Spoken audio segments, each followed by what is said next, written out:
आपके लोकसभा के साथी हैं, नागौर से सांसद हनुमान बेनीवाल, उन्हीं का क्षेत्र लगता है, लेकिन लोग ये पूछना चाहते हैं कि वो थोड़ा सा शांत हैं। कि जब मैं कल यहाँ आने की मैंने घोषणा की तो उन्होंने मुझे फ़ोन करके पूछा कि आपका क्या प्रोग्राम है। ऑफिस से फ़ोन रिसीव हुआ, लेकिन मैं क्योंकि अपनी फील्ड में था तो बात नहीं कर पाया। लेट हमारे अलायंस से भी अगर कोई आदमी जीत के गया होता तो हम उसको भी कहते, ये लोग हमारे लोग नहीं हैं, ये लोहे की हैं, हमारा जिगरा फौलाद का है। 2015 में डांगाबाज प्रकरण हुआ था और उसके 11 साल के बाद SC/ST कोर्ट ने जाटों के 40 आरोपियों को बरी कर दिया था और उसको लेकर पीड़ित पक्ष जो है चंद्रशेखर आजाद, जो कि नगीना से सांसद है, उनके पास पहुंचा और आज आप जयपुर आए। क्या मांगे हैं आपकी सरकार, राजस्थान सरकार से आप क्या मांगे मनवाना चाहते हैं? देखिए, आप में और मुझ में फर्क है। आपने जाति के आधार पर आरोपियों को चुना और मैंने अपराधियों के आधार पर अपराधियों को देखा। फर्क ये है,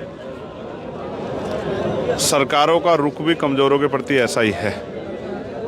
उसका कारण ये है कि जब कहीं अपराध होता है तो पहले हम पीड़ित की जाति देखते हैं, फिर आरोपी की जाति देखते हैं, फिर तय करते हैं कि इनकी मदद को जाना है नहीं जाना।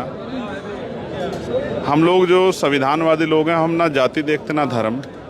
हम जब कहीं लगता है अन्याय हो रहा तो उसमें जाके खड़े हो जाते हैं। तो जो 11 साल पहले हुआ उसका परिणाम क्या आया? परिणाम ये है कि जितने भी लोगों के मामले CBI कोर्ट में चल रहे हैं या जितने भी लोगों को न्याय के लिए उम्मीद है पुलिस से, न्यायपालिका से, उस हर आदमी के आंख में आंसू आए होंगे इस परिणाम के बाद जब ये फैसला आया कि जहां देश की सबसे बड़े एजेंसी जिसको CBI कहते हैं, मेरा ये अनुभव है पिछले 15 साल का, जब भी कहीं कोई घटना होती है तो पीड़ित ये कहता है कि मैं पुलिस से जांच नहीं चाहता, CBI द्वारा मेरी जांच करा दो। 11 साल बाद फैसला आता है कि 40 के 40 आरोपी बरी कर दिए गए। मैं नहीं चाहता कोई निर्दोष को सजा हो, लेकिन इन 6 लोगों के हत्यारे को क्या ज़मीन खा गई या आसमान निगल गया, इसका जवाब देना है न्यायपालिका को, सरकार को। न्यायपालिका से मैं इसलिए नाराज़ नहीं हूं क्योंकि जिस तरह के एविडेंस सरकार ने प्रस्तुत किए, जिस तरह की इन्वेस्टिगेशन जो है CBI सरकार द्वारा की गई, उसी के आधार पर जज साहब ने फैसला सुनाया है। अगर एजेंसियां निष्पक्ष भाव से काम करती, उनके ऊपर सरकारों को प्रेशर नहीं होता, तो मैं कहता हूं कि हमारी CBI पे मुझे इतना गर्व है कि वो पाताल से भी आरोपी को निकाल लाती। क्योंकि जो लोग अपराध कर रहे हैं उनसे ज़्यादा दिमाग रखते हैं हमारे अधिकारी, उनके पास ज़्यादा इंफॉर्मेशन कलेक्ट करने के लिए सुविधाएं हैं, आवश्यकताएं हैं, उस तरह की जो हैं इक्विपमेंट्स हैं।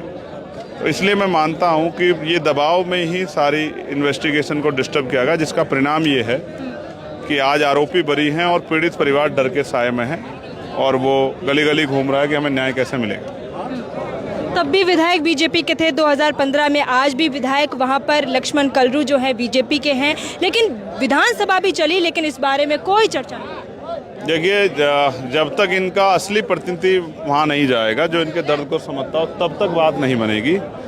जब इनका असली प्रतिनिधि वहाँ जाएगा तो वो विधानसभा हो या लोकसभा चलती तो मैं आपको दिखाता कि कैसे पीड़ितों की आवाज़ उठाई जाती है, और नहीं चली तो मुझे उम्मीद थी कि विधानसभा में कोई तो होगा बीजेपी कांग्रेस में जो हमारे लोगों की आवाज़ उठाएगा। हमारे अलायंस से भी अगर कोई आदमी जीत के गया होता तो हम उसको भी कहते, ये लोग हमारे लोग नहीं हैं। हमारे लोगों को समझना पड़ेगा कि उनको अपने लोगों को तैयार करके वोट की ताकत से भेजना पड़ेगा जो ऐसी तरह के अन्याय के खिलाफ आवाज़ उठ सके। आपके लोकसभा के साथी हैं, नागौर से सांसद हनुमान बेनीवाल, उन्हीं का क्षेत्र लगता है, लेकिन लोग ये पूछना चाहते हैं कि वो थोड़ा सा शांत हैं।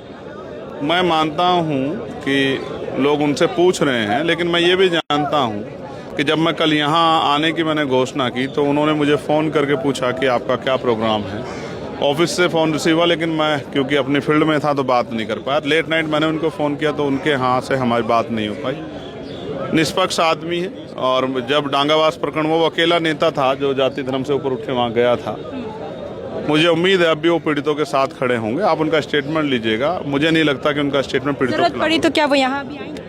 यहाँ तो हम लोग हैं, ज़रूरत पड़ी तो हम यहाँ आएंगे और बड़ी संख्या में, और इन सारी बैरिकेडों को उखाड़ के फेंक देंगे अपने लोगों के को न्याय दिलाने के लिए। अगला स्टेप आपका विधानसभा घेराव को लेकर है, लेकिन बैरिकेडिंग बहुत बैरिकेडिंगों से हम नहीं डरते हैं। ये लोहे की है, हमारा जिगरा फौलाद का है, हमारा एक एक कार्यकर्ता अपने आप में मजबूत है।